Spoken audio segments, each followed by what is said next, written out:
After the implosion, a history of the Anaclasis and the dawn of the Retro Renaissance.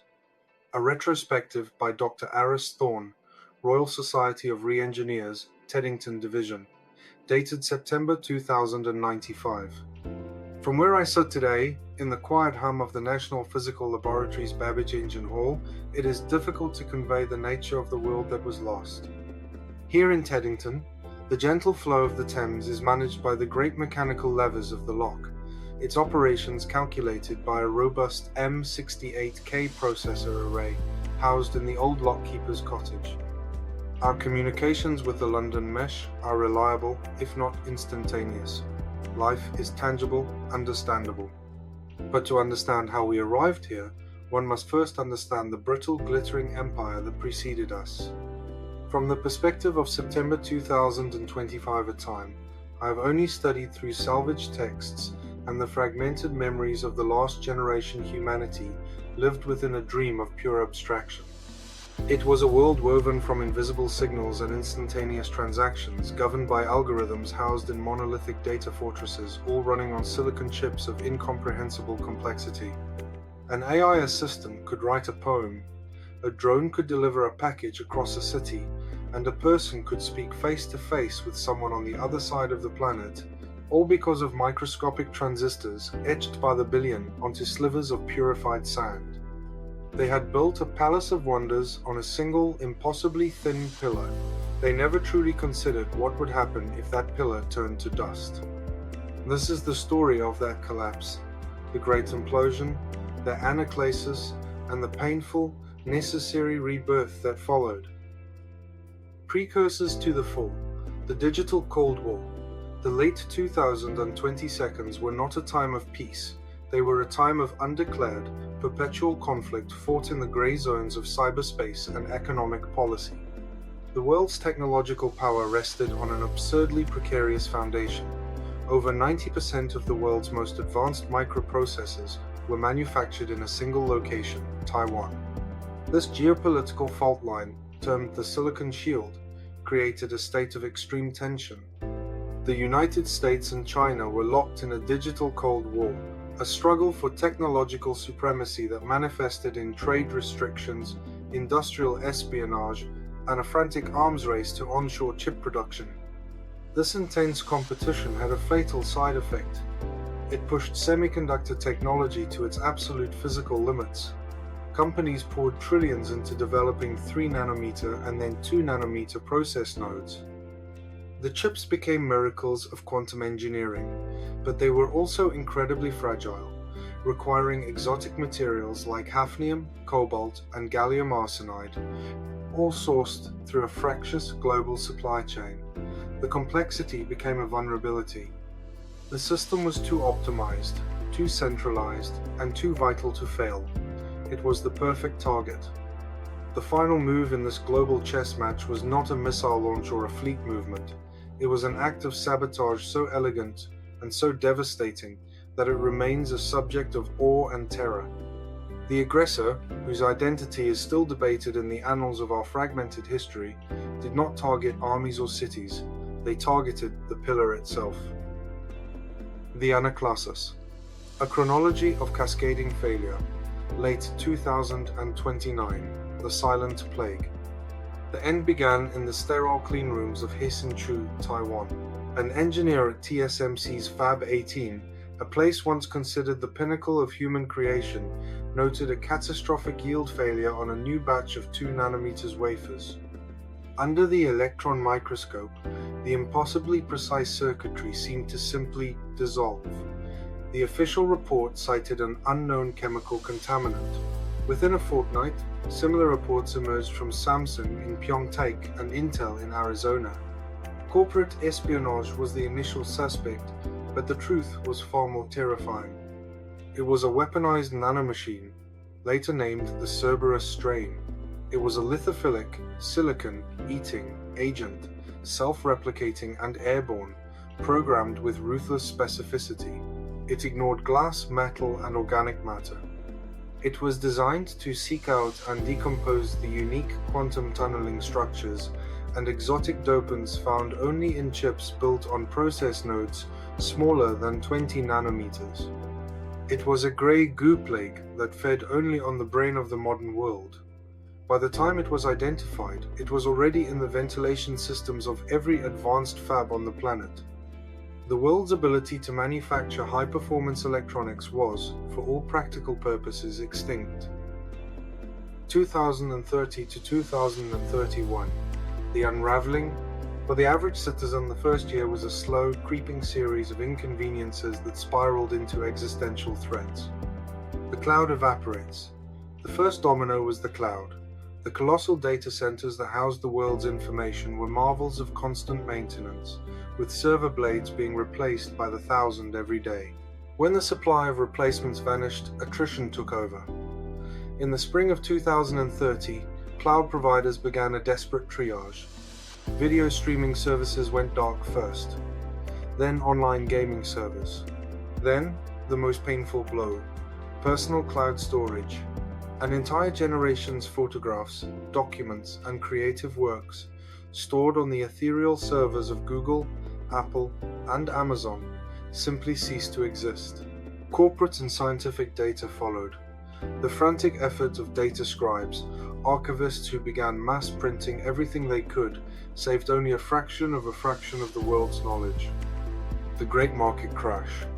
The global financial system, a construct of high-frequency trading algorithms running on hardware that could no longer be maintained, devoured itself in a matter of weeks. As server racks failed, trading bots glitched, creating unprecedented volatility. Trillions of dollars of abstract wealth vanished. Governments halted all electronic trading, but the damage was done. ATM networks dependent on central servers went offline. Digital payments failed. A world that had forgotten how to use cash was suddenly forced to rediscover it, leading to runs on banks and rampant hyperinflation. A new, brutal economy of barter began to emerge. The supply chain snaps. The mantra of 21st century logistics was just in time. This hyper-efficient system was managed by AI and depended on a constant flow of data from sensors, satellites, and servers. As the network decayed, the system collapsed. An automated container ship might arrive at Felixstowe, but the port's computerized cranes couldn't receive the unloading instructions. A lorry's GPS would fail, leaving its driver lost. The seamless flow of goods, food, and medicine from producer to consumer broke down into a series of disconnected, unreliable puddles. The supermarket shelves, once a symbol of endless choice, became monuments to a lost age. 2032 to 2040, the Great Silence. This was the decade the world went dark and quiet. The intricate, interdependent systems that sustained modern life failed, not all at once, but one by one, like dying embers.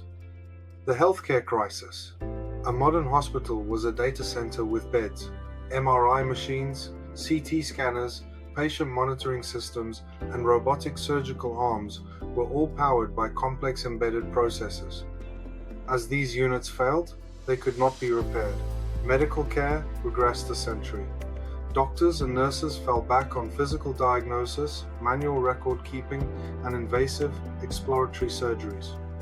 The knowledge of advanced medicine was still there, printed in textbooks, but the tools were gone. The power grid fails. Smart grids, designed for efficiency, were disastrously unstable without their computerized brains. Load balancing algorithms, starved of reliable data, shunted power incorrectly, causing cascading blackouts that rolled across continents. The solution was a painful fragmentation. Communities that could seize and operate old, manually controllable power sources, hydroelectric dams, coal-fired plants, geothermal wells were the ones that survived. The vast, interconnected grid that had powered a civilization died, leaving only islands of flickering light in a sea of darkness. The human cost. This technological collapse triggered mass migrations. Megacities like London, entirely dependent on complex systems for power, water, and food, became death traps. People fled to the countryside, to smaller towns, to anywhere they might be able to grow food or find a source of clean water. This exodus was chaotic and violent. Without global communication, fear and rumor were the only news. New cults arose, some who worshipped the silent, dead artifacts of the old tech, others who preached that the Anaclasis was a divine punishment for humanity's hubris. The Age of Scavengers, a new economy of salvage. From roughly 2040 to 2060, a new equilibrium was reached. The world belonged to those who could understand and repurpose the ruins of the past. This was the era of the scavenger. The Tinker Guilds. In settlements that had stabilized, a new ruling class emerged, the Tinker Guilds. These were the electricians, mechanics, amateur radio enthusiasts, and retired engineers who possessed the practical skills that were now more valuable than any currency. They hoarded old textbooks, schematics, and tools. They knew how to repair a generator, set up a shortwave radio, or coax a 1,990 seconds era vehicle back to life.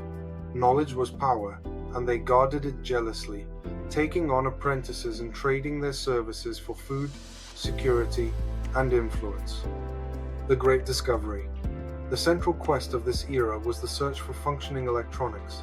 It was during this period that a crucial discovery was made, not in a single breakthrough, but in countless scattered anecdotes. A scavenger in the ruins of a school in Cornwall finds an old BBC Micro and, powering it with a car battery, watches the cursor blink to life.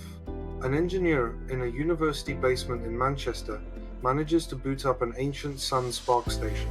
The pattern became clear. The Cerberus Strain was a predator evolved to hunt dragons. It was completely blind to the lizards. The simpler, larger architectures of pre-2000 CPUs with process nodes measured in micrometers, not nanometers, were immune. The knowledge bottleneck. This discovery was a beacon of hope, but it came with a colossal challenge. How do you use a Motorola 68000 chip if you don't have its datasheet? How do you program a Zilog Z80 without a manual for its instruction set? All of this information had been stored on the now defunct internet. The most vital scavenger hunts were not for hardware, but for paper. Teams undertook perilous journeys to the ruins of old national libraries, university archives, and the homes of forgotten computer hobbyists, searching for the printed knowledge that could turn these inert silicon relics into tools. The Retro Renaissance, rebuilding from first principles. The shift from scavenging to creation marked the true beginning of our modern era. The Retro Renaissance was a multi-generational project to not just copy the past, but to truly understand and rebuild it on a more resilient foundation. Technological archaeology. The first step was to see inside the old chips. In fortified labs, teams began the painstaking process of delidding, chemically removing a chip's casing to expose the silicon die. Using manually operated probe stations and powerful optical microscopes, they began to map the circuitry. Imagine a team of monks illuminating a manuscript, but instead of ink and parchment, they used acid, probes, and massive rolls of paper to trace the tens of thousands of transistors on a single processor.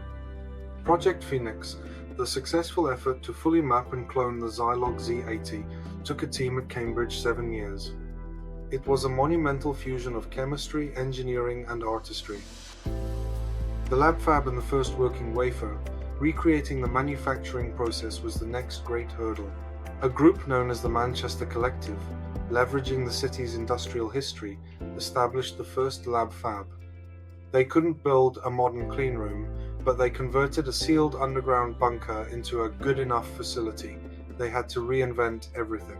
They learned to grind high-precision lenses by hand for their photolithography stepper. They reformulated photoresist chemicals from base compounds. They built a small furnace to grow silicon crystals of passable purity. In 2062, after countless failures, they produced their first wafer of Z80 clones. The yield was abysmal. Out of hundreds of dies on the wafer, only 3 were functional. But it was enough. Humanity could once again create a computer processor. The new ecosystem. Over the next 30 years, this nascent capability blossomed. The focus was on the most robust 16 divided by 32-bit CPUs of the past, chief among them the legendary Motorola 680000 series. A new computing philosophy emerged, not of speed and power, but of durability, repairability, and transparency. The machines of our age, like the one I'm using to write this history, are modular and rugged. They have no black boxes. Every component is understandable. The software is lean, written in simple, efficient languages. There is no bloat, no advertising, no tracking. This philosophy extended to networking. The global internet was a ghost, but we built its successor, the meshnet.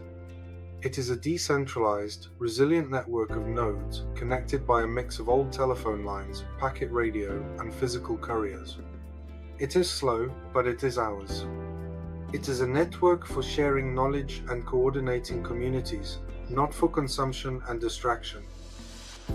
Conclusion: a lesson in resilience.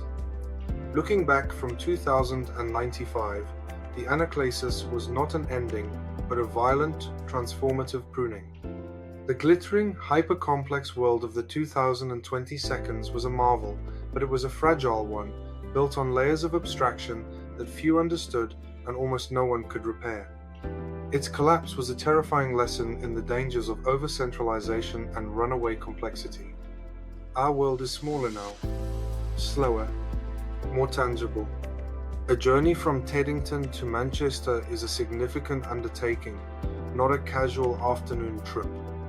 But our technology is our own. A schoolchild learns not only how to use a computer, but the principles of the logic gates that power it.